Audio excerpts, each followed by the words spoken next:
Greg Miller stared at the stack of bills on his desk.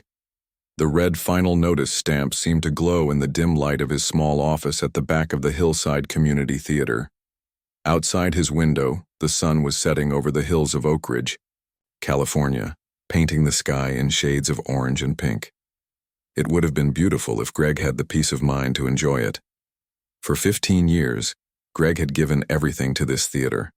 He had left his steady job as a high school drama teacher to restore the old building and create a place where art could live in their small town. Back then, his hair had been fully dark, his face less lined.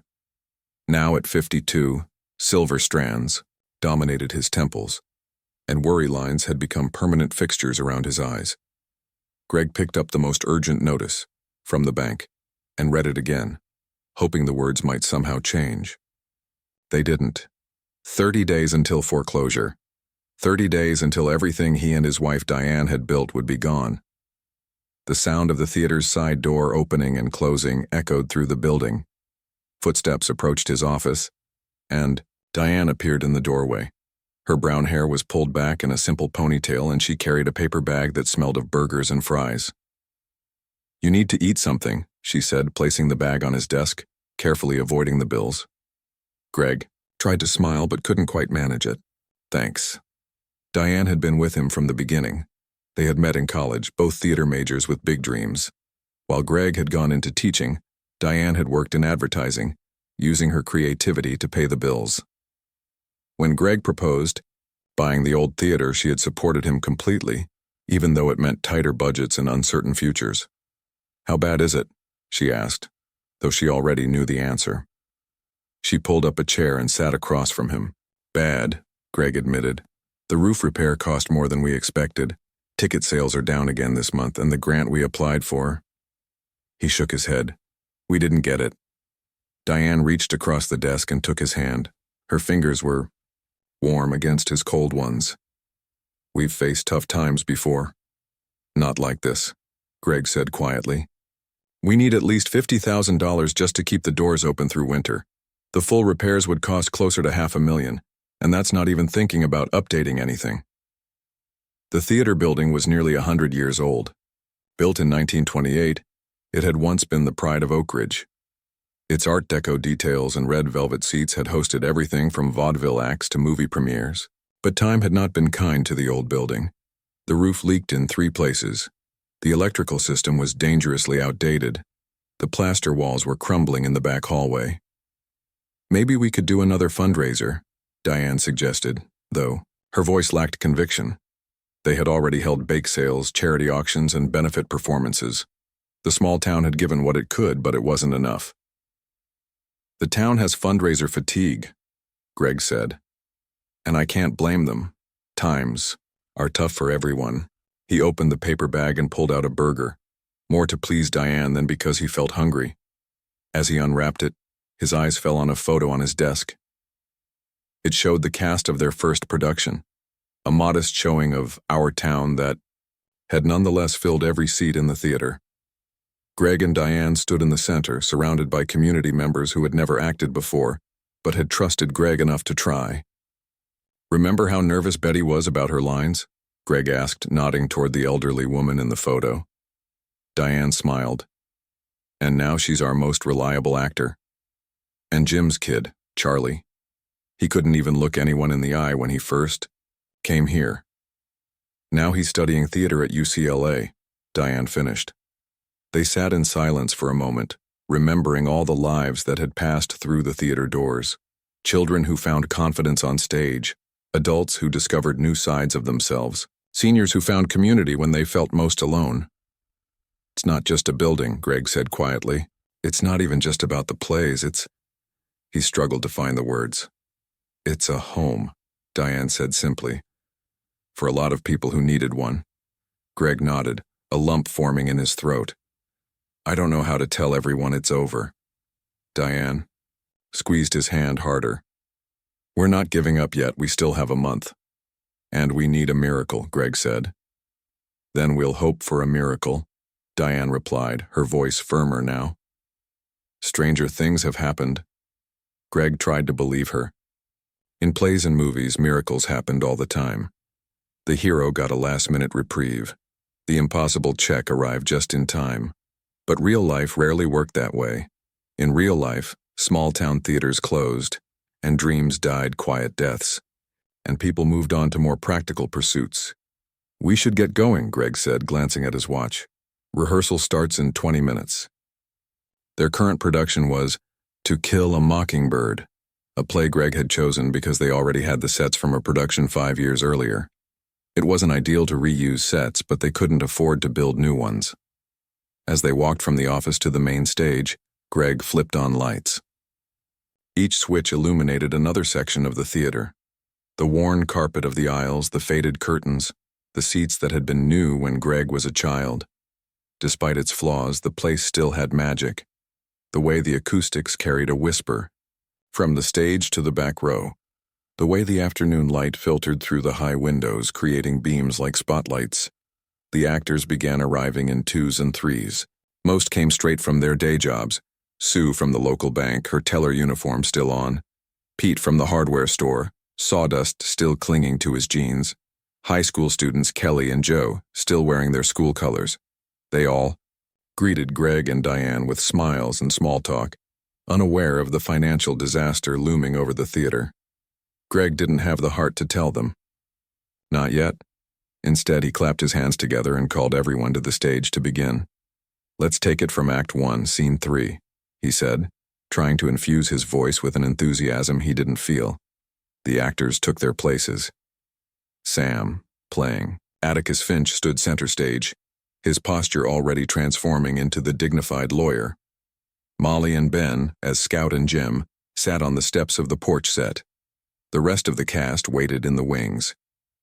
Greg sat in the 5th row, his director's notebook open on his lap. Diane sat beside him, ready to prompt any forgotten lines. For a few hours, Greg could lose himself in the world of the play. He could focus on blocking and timing and emotional beats instead of foreclosure notices and unpaid bills.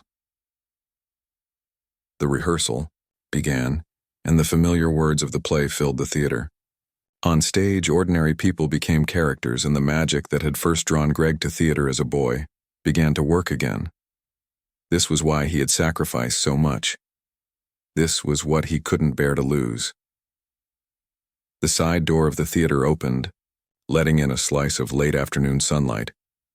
Greg glanced over, expecting to see one of their regular volunteers or maybe a late cast member. Instead, a tall figure stood silhouetted in the doorway. A man with a distinctive profile that seemed strangely familiar. As the door closed behind him and the man stepped further into the theater, Greg's heart seemed to stop. The man wore a simple button-down shirt and khaki pants. His face was deeply lined, his gaze intense under the brim of a casual hat. He moved, with the unhurried confidence of someone who had nothing to prove to anyone. It couldn't be. It was impossible.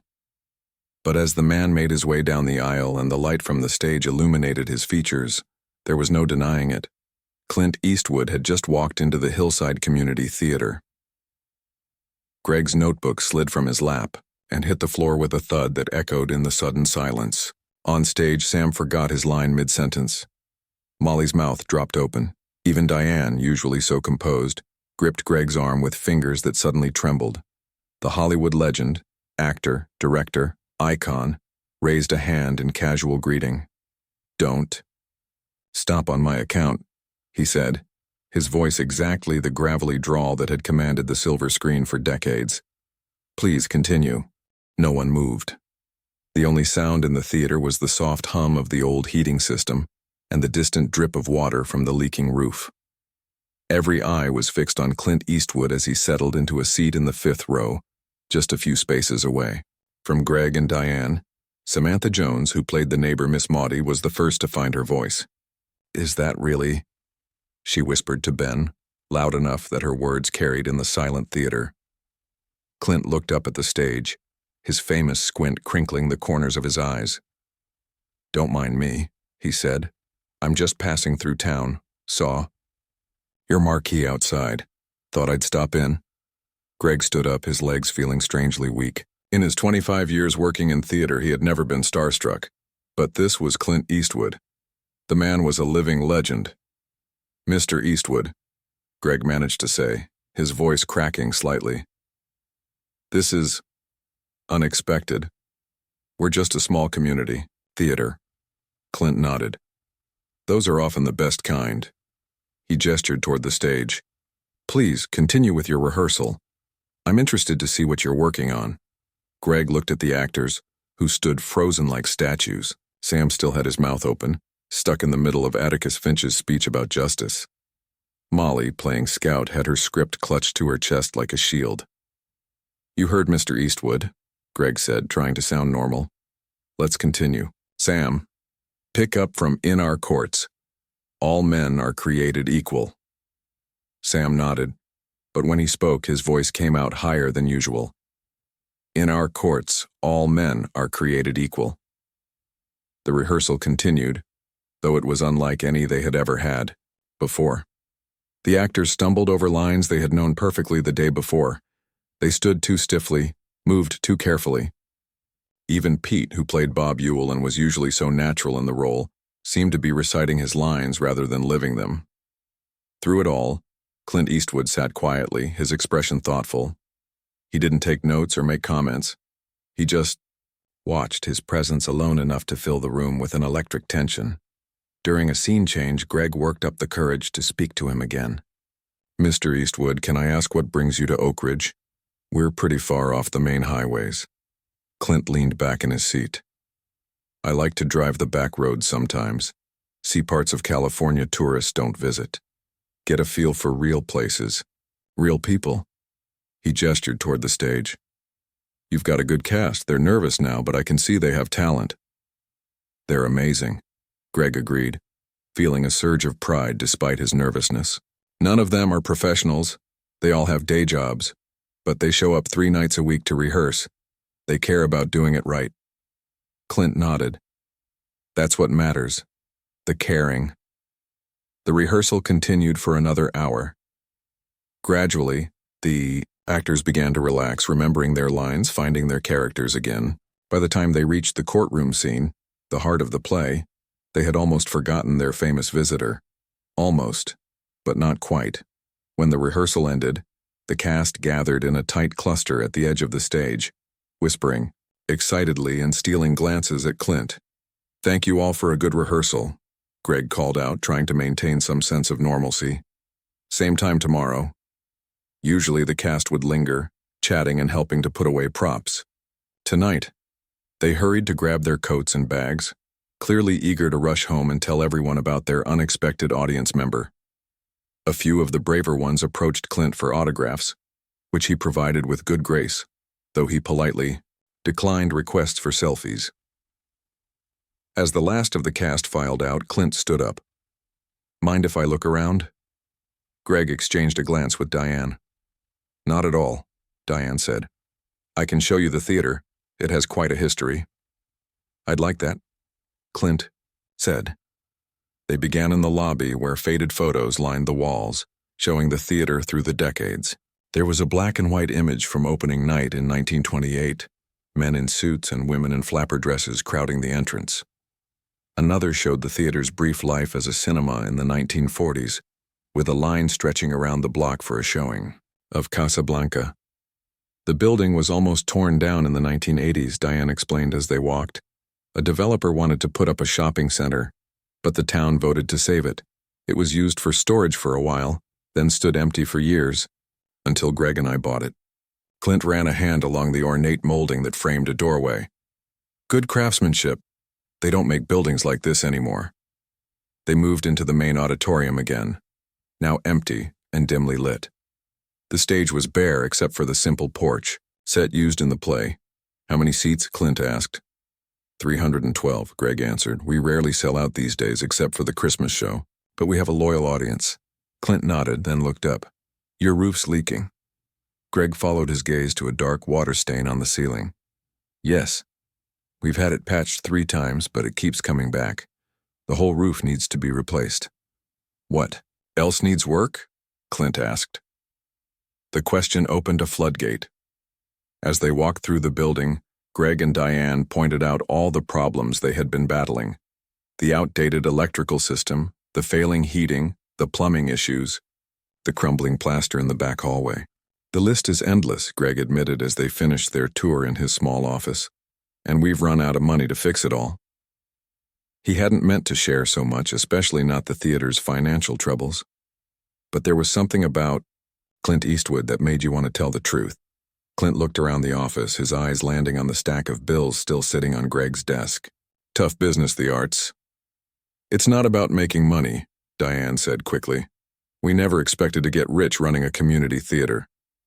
But you need to keep the lights on, Clint observed. Yes, Greg agreed. And right now we can't. The bank is foreclosing in 30 days. A silence fell over the room. Outside, the last of the cast members were driving away, their headlights sweeping past the office window. What's this theater mean to this town? Clint asked suddenly.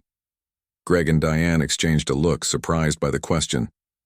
It's more than just entertainment, Greg said slowly. For some of the kids who come here, it's the first time they've ever felt special. For the seniors in our community, it's a reason to get out of the house, to stay connected. And for everyone in between, it's a place to be someone else for a while, to tell stories that matter. Diane added, during the pandemic, when we had to close, people would call us just to make sure the theater would be here when it was all over. One elderly woman told me, as long as the theater's still standing, I know our town will be okay. Clint nodded, his expression unreadable. I've taken up enough of your evening, he said, moving toward the door. Thank you for the tour. Thank you for visiting, Greg said, still slightly dazed by the whole experience. It was an honor to have you here. I'm staying at the Pine Lodge, motel just outside of town, Clint said. I'd like to talk more. Can you meet me there tomorrow morning? Say around 9? Greg nodded, too surprised to do anything else. Of course. Good, Clint said. He shook their hands, his grip firm and confident, then walked out of the office and through the lobby.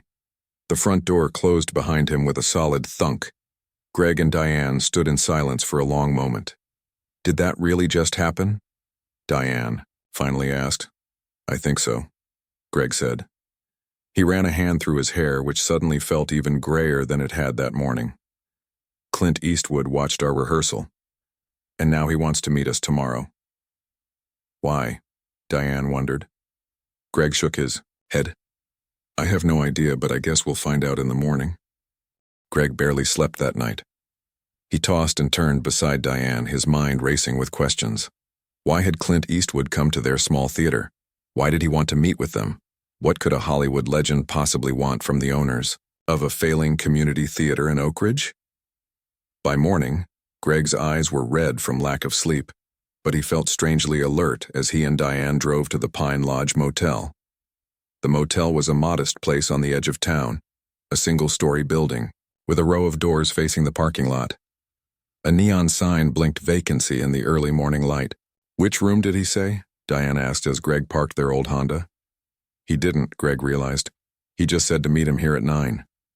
They sat in the car for a moment, uncertain what to do next. Then Greg spotted a familiar figure sitting at a small table outside the motel office. Clint Eastwood wore the same casual clothes as the day before, with the addition of a light jacket against the morning chill. He was reading a newspaper and drinking coffee from a paper cup.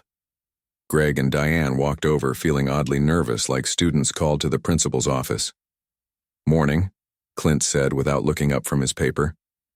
Coffee's fresh inside, if you want some. Good morning, Mr. Eastwood, Greg said. Thank you for inviting us. Clint folded his newspaper and set it aside. Call me Clint, he said. Have a seat.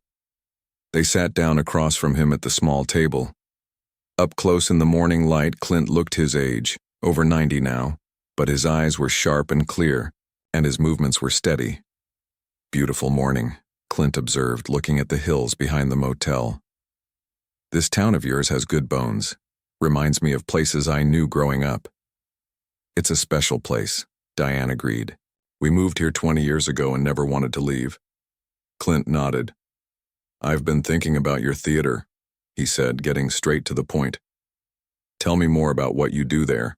Not just the plays, the other stuff. Greg and Diane exchanged a glance, not sure what Clint was looking for. But they began to talk about the theater's programs, the youth drama workshops they ran every summer, the senior acting group that met on Tuesday afternoons, the free performances they put on for local schools. We try to make it more than just a building where plays happen, Greg explained. We want it to be part of the community. And what would happen to all that if the theater closes? Clint asked. Greg's throat tightened. It would all be gone. There's no other space in town that could replace it. Clint was quiet for a moment, watching a pair of birds hop around the parking lot. I've been in the entertainment business a long time, he finally said. Started acting in 1954. That's 70 years. Greg and Diane nodded, not sure where he was going with this. I've seen a lot of changes, Clint continued. TV was supposed to kill movies. Then VCRs were supposed to kill movie theaters. Now it's streaming. But people still want to gather together to experience stories. That's never changed. He took a sip of his coffee before continuing. My mother, Ruth, she loved theater. Small productions like yours. She'd take me when I was a kid.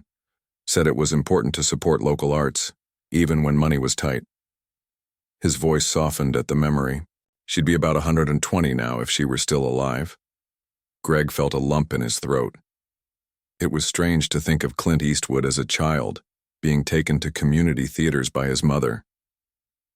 Your mother sounds like a wonderful woman, Diane said gently. She was, Clint agreed. She taught school for 40 years, believed in giving kids a chance to find what they were good at. He set down his coffee cup and fixed Greg with a direct look. Yesterday you showed me a theater that gives people a chance to find what they're good at. I'd like to help you keep doing that. Greg's heart began to beat faster. That's very kind, but I'm not talking about buying a few tickets or making a small donation, Clint interrupted. I'm talking about saving your theater. There was a moment of stunned silence. A car pulled into the motel parking lot and the driver did a double take when he saw Clint. But Clint didn't seem to notice. Mr. Eastwood, Clint, Greg said carefully, our situation is serious. The repairs alone would cost hundreds of thousands of dollars. And then there's the mortgage. How much would it take? Clint asked simply. Total, to fix everything and keep the doors open for the foreseeable future. Greg hadn't really done the math. He'd been too focused on the immediate crisis of the foreclosure. But now he quickly added up the numbers in his head. The roof, the electrical system, the plumbing, the mortgage payoff, plus a cushion for future expenses. $5 million would cover everything, he said, the number feeling absurd as he said it. But that's doable, Clint said, as casually as if Greg had asked for $5 instead of $5 million. Greg and Diane stared at him. Surely, they had misheard. I don't understand, Diane said slowly. Clint reached into his jacket and pulled out a checkbook. It looked like an ordinary checkbook, the kind anyone might carry. But as he uncapped a pen and began to write, Greg felt as though he was watching something extraordinary unfold. I've made a lot of money in my career, Clint said as he wrote. More than I need. I try to put it where it will do some good. He tore the check from the book and held it for a moment, looking at Greg and Diane. I believe in what you're doing at that theater. I believe it matters. He handed the check to Greg. Greg looked down at it and the world seemed to tilt beneath him. The check was made out to Hillside Community Theater for $5 million, signed with Clint Eastwood's unmistakable signature. This isn't real, Greg whispered. It's real, Clint assured him. Cash it. Use it to save your theater. Diane's hand trembled as she reached out to touch the check, as if to verify it was actually there. Why? She asked, her voice barely audible. Why us? Why our theater? Clint looked past them, toward the hills again. I've had a fortunate life, he said. Made a lot of films I'm proud of. But the most important things aren't the big movies, or the awards. They're the small moments that make a difference to someone. He turned back to them. Your theater makes a difference to your town. That's worth preserving. Greg couldn't speak. The check in his hand represented not just money, but the future of everything he and Diane had worked for. It was their dream, saved in an instant by a man who had no reason to care about their small theater, except that it reminded him of places his mother had once taken him. "I don't know how to thank you," Greg finally managed to say. "Don't thank me," Clint said. "Just keep doing what you're doing, with 3 conditions." "Anything," Diane said quickly. Clint held up one finger. "First, keep the theater running for the community. Don't sell it, don't change its mission." He held up a second finger. "Second, start a scholarship program for young actors and name it after my mother, Ruth Eastwood." And finally, a third finger. "Third, don't make a big fuss about where the money came from. I don't need the publicity and I don't want a building named after me or a plaque on the wall. This isn't about me." Greg nodded, still in shock. "We can absolutely do all of that." "Good," Clint said, as though they had just agreed on something simple, like where to have lunch. He glanced at his watch. "I should get going. I'm expected in San Francisco this afternoon." He stood up and Greg and Diane quickly followed suit. The check was still in Greg's hand and he carefully folded it and put it in his wallet, his fingers shaking slightly. "Mr. Eastwood, Clint," Greg said. "I don't know what to say. This changes everything." Clint offered a small smile, the corners of his eyes crinkling. "That's the point, isn't it? Now go fix that theater and invite me to opening night of your next production." "Of course," Diane said. "You'll always be welcome." Clint shook their hands once more, then turned and walked toward a modest SUV parked at the end of the lot. He didn't look back as he got in and drove away. Greg and Diane stood in the parking lot watching until his car disappeared around a bend in the road. "Did that really happen?" Greg asked, his voice unsteady. In answer, Diane reached for his wallet. Greg handed it to her and she carefully unfolded the check. $5 million, Clint Eastwood's signature. It was real. "What do we do now?" Greg asked. Diane looked at him, her eyes bright with tears and hope. "We go to the bank, and then we save our theater." The bank manager, Frank Wilson, looked at the check again, then at Greg and Diane, then back at the check. His glasses slid down his nose as he bent closer to examine the signature. "This is really from Clint Eastwood?" he asked for the third time. "Yes," Greg said patiently. "He came to our theater yesterday. We met with him this morning. He wants to save the Hillside Theater." They were sitting in Frank's office at Oak Ridge Community Bank, the same bank that had sent the foreclosure notice. Frank had known Greg and Diane for years. He had even played a small role in one of their productions 5 years ago. But now he looked at them as if they were strangers. "I'll need to verify this," Frank said, reaching for his phone. "A check. Of this size?" "Of course," Diane said. She squeezed Greg's hand under the desk. They had expected this. A $5 million check wasn't something that happened every day in Oak Ridge. While Frank made phone calls, Greg and Diane sat quietly. The events of the morning still felt dreamlike. Had Clint Eastwood really appeared at their theater out of nowhere? Had he really handed them a check that would solve all their problems? It seemed impossible. After 30 minutes of calls, Frank put down his phone and looked at them with wide eyes. "It's real," he said, sounding amazed. His business manager confirmed it. "The funds will be transferred to your theater's account within 48 hours. Greg let out a breath he hadn't realized he was holding. Beside him, Diane's eyes filled with tears. "This means the foreclosure is canceled?" Greg asked. Frank nodded quickly. "Absolutely. In fact, I can process a complete payoff of your mortgage right away." He laughed, a sound of pure disbelief. "You'll own the theater free and clear, with plenty left over."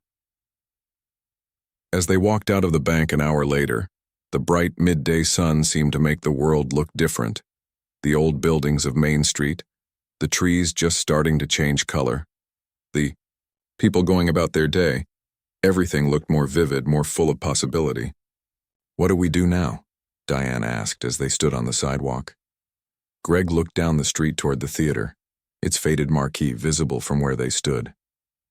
"Now we keep our promise to Clint. We save the theater. We make it better than ever." The next few weeks passed in a blur of activity. Greg and Diane had to tell the theater board about the donation, though they honored Clint's request not to make a big deal about where the money had come from. They simply said that an anonymous donor who cared about community theater had given them a significant gift. The board members were shocked, then excited, then full of ideas about how to use the money. Larry, who had been treasurer for 10 years, cried when Greg told him they could pay off the mortgage. Carol, who ran the youth programs, immediately started planning how to expand their offerings. "We'll need to be careful," Greg cautioned during an emergency board meeting. "This is a lot of money, but it's not unlimited. We need to make smart decisions that will keep the theater running for decades to come." The board agreed to create a detailed plan. They would address the urgent repairs first: the roof, the electrical system, the plumbing. Then they would update the sound and lighting equipment, which had been secondhand when they bought it 15 years ago. They would set aside a large portion of the money in an endowment that would generate income for future expenses. And they would establish the Clint Eastwood Young Artists Program, with scholarships for children who couldn't afford drama classes. As word spread through Oak Ridge that the theater had been saved, people stopped Greg and Diane on the street to express their relief and happiness. Old Mrs. Jenkins, who had been coming to shows since the 1950s, hugged Greg so tightly he could barely breathe. The high school drama teacher sent a card signed by all her students.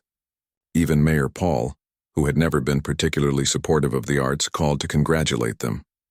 Rumors about Clint Eastwood's visit flew around town, of course. Several people claimed to have seen him at the Pine Lodge Motel. The teenagers, who worked at the gas station, swore he had stopped there to fill up his car, but no one knew for sure that he was the mysterious donor, and Greg and Diane kept their promise not to tell.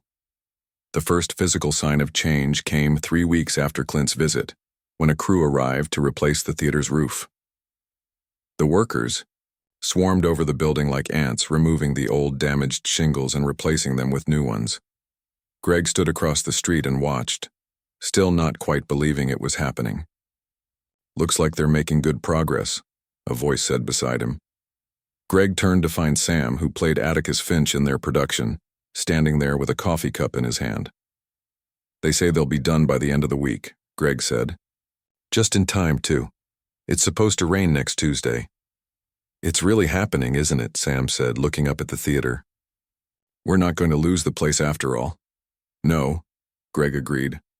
"We're not." Sam took a sip of his coffee. "You know, I keep thinking about that night when Clint Eastwood showed up. How strange it was, having him watch our rehearsal." Greg tensed slightly. It was certainly unexpected. And then, just a few days later, this mysterious donor appears. Sam gave Greg a knowing look. "That's quite a coincidence." Greg kept his face neutral. "Life is full of coincidences." Sam smiled. "Don't worry. I'm not asking you to confirm anything.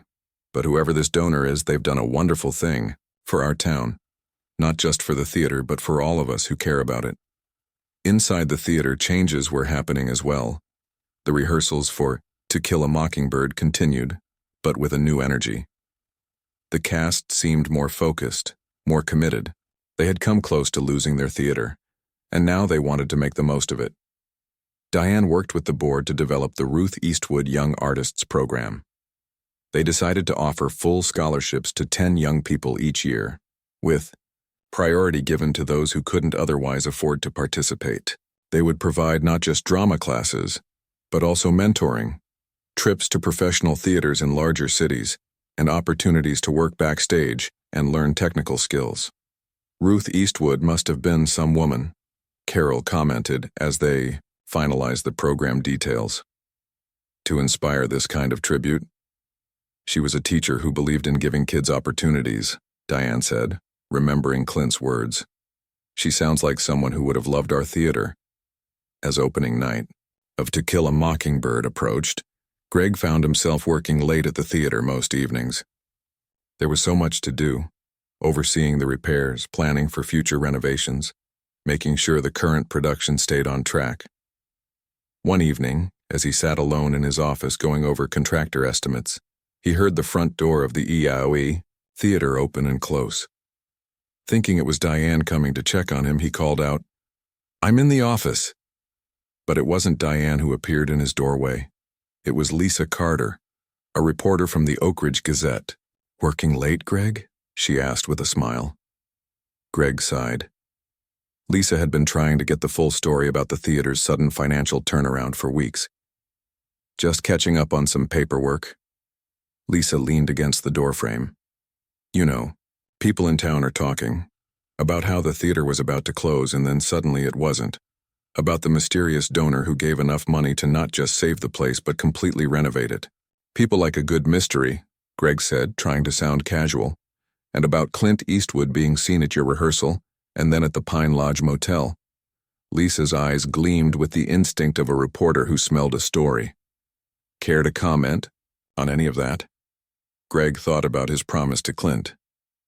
"I can tell you that we're grateful to everyone who supports the Hillside Theater. Beyond that, I don't have any comment." Lisa didn't look surprised by his answer. "Well, if you ever want to share the real story, you know where to find me. It would make quite a headline." After she left, Greg sat back in his chair. The secret felt both heavy and precious. He had given his word and he would keep it. But part of him wished he could tell the world about Clint Eastwood's incredible generosity, about how a Hollywood legend had saved their small-town theater with a single check. Instead, he turned back to his work, planning for a future that just a month ago he hadn't believed the theater would have. 1 year later, Greg stood in the lobby of the Hillside Community Theater and looked around with pride. The transformation was remarkable. The old carpet had been replaced with new flooring in a deep blue that matched the original color from 1928. The walls had been repaired and painted.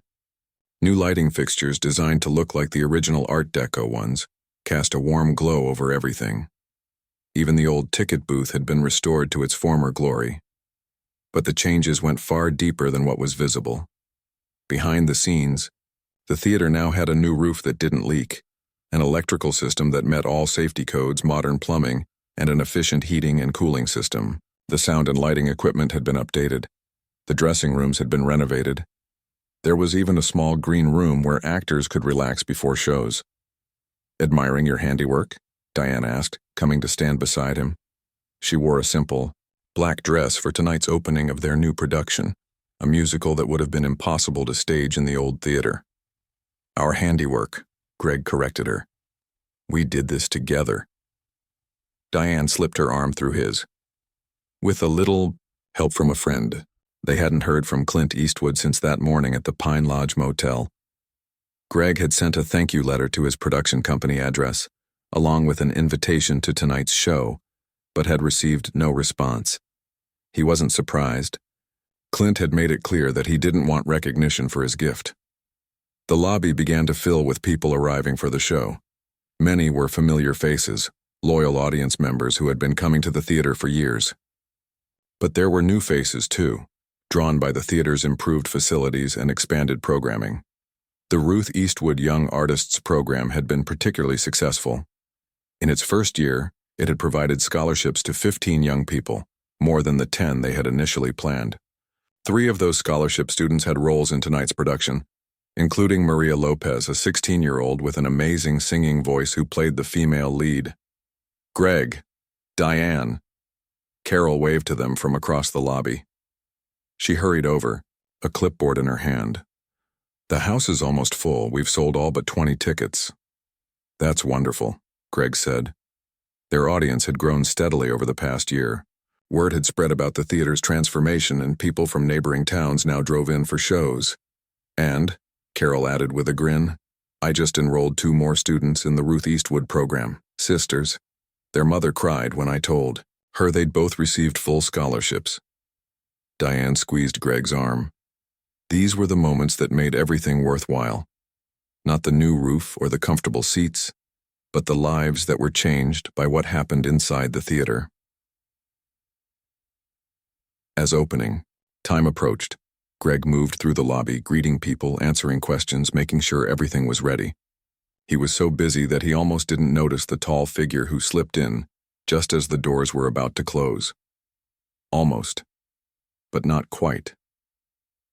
The man wore a simple dark suit and kept his head down, but there was no mistaking him.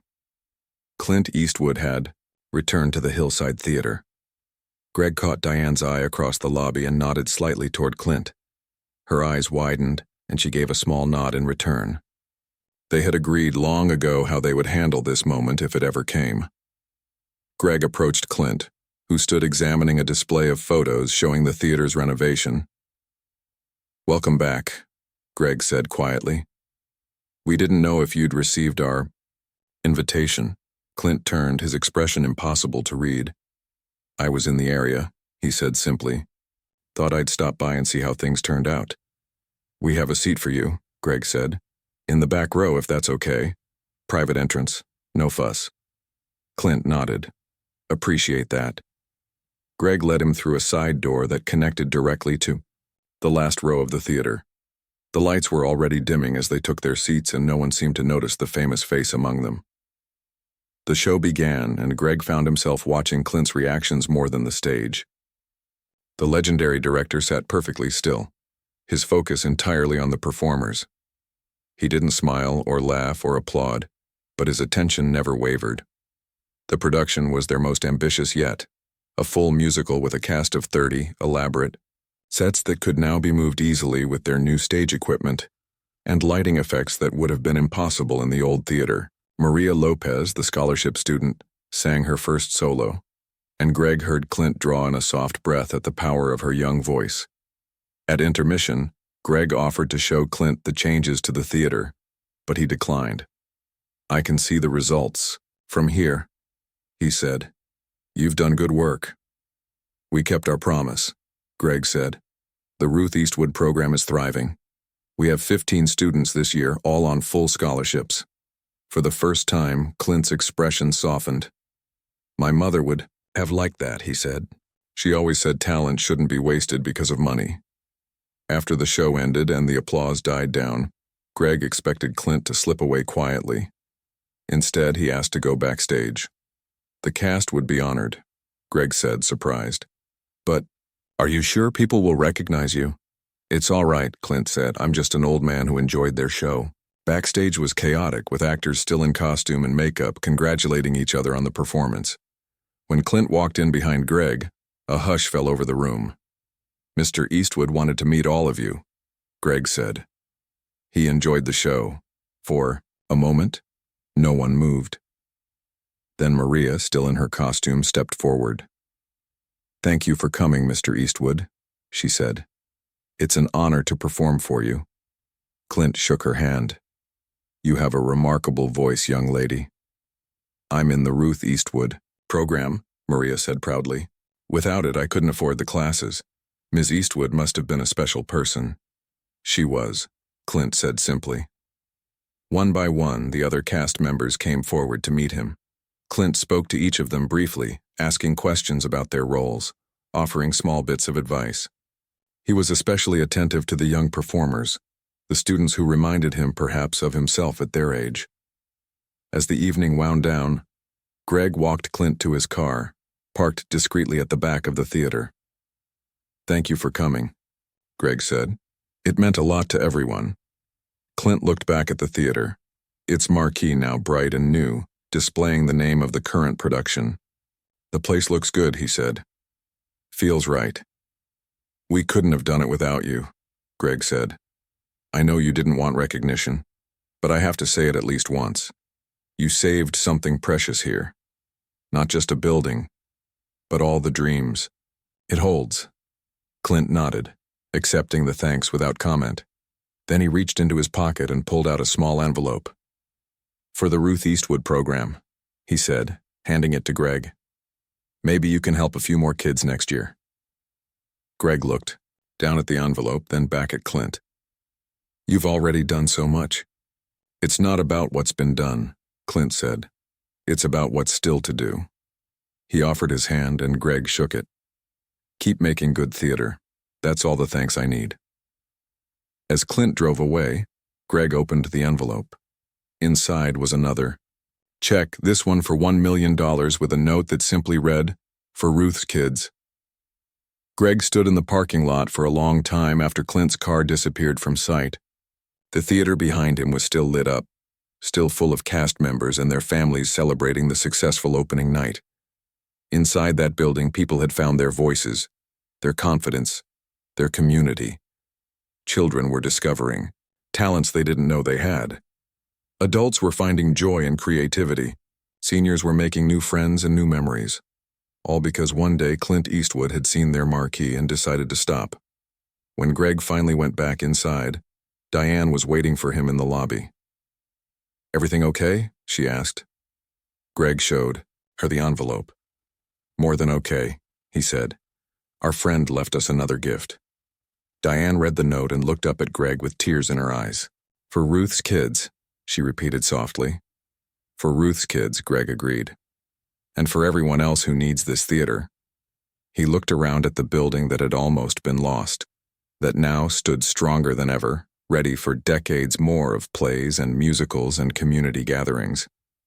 In the end, it wasn't about the famous name on the check or the amount of money. It was about recognizing something valuable and making sure it survived. Greg and Diane turned off the lobby lights and locked the front doors of the theater. Tomorrow would bring a new day of rehearsals, classes, and preparations for the next show. The work never ended, but now, thanks to an unexpected visitor and an unbelievable check, they could focus on the joy of creating theater instead of worrying about how to keep the doors open. The Hillside Community Theater would go on, bringing stories to life for generations to come.